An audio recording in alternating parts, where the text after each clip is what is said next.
जेकरा पे फेर नजरिया हो लभेरिया बुखार हो जाई। जेकरा पे फेर नजरिया हो लभेरिया बुखार हो जाई।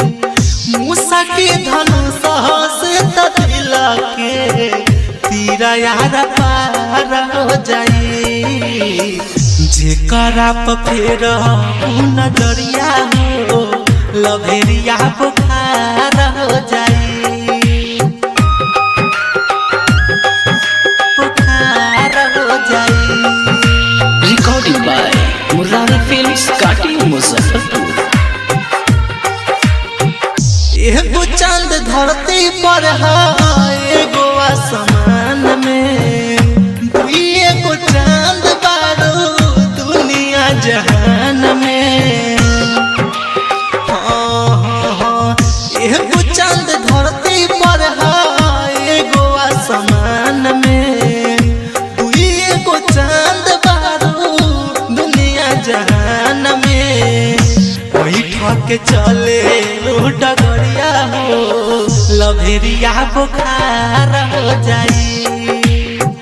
जेकरा पे फेर नजरिया हो लभेरिया बुखार हो जाई। बुखार हो जाई। रिकॉर्डिंग बाय मुरारी फिल्म्स काटी मुजफ्फरपुर। चमकत रूपवा चांद बाट फीका, लागता कि ताजमहल भइल मंगटिका।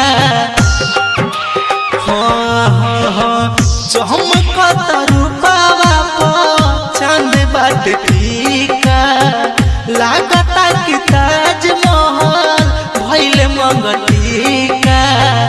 कहे बात मदन मुररिया हो लभेरिया बुखार हो जाई। जेकरा पे फेर नजरिया हो लभेरिया बुखार हो जाई। मूसा के धनुष से दिल के तीरा यार पार हो जाई। जेकरा पे फेर नजरिया हो लभेरिया बुखार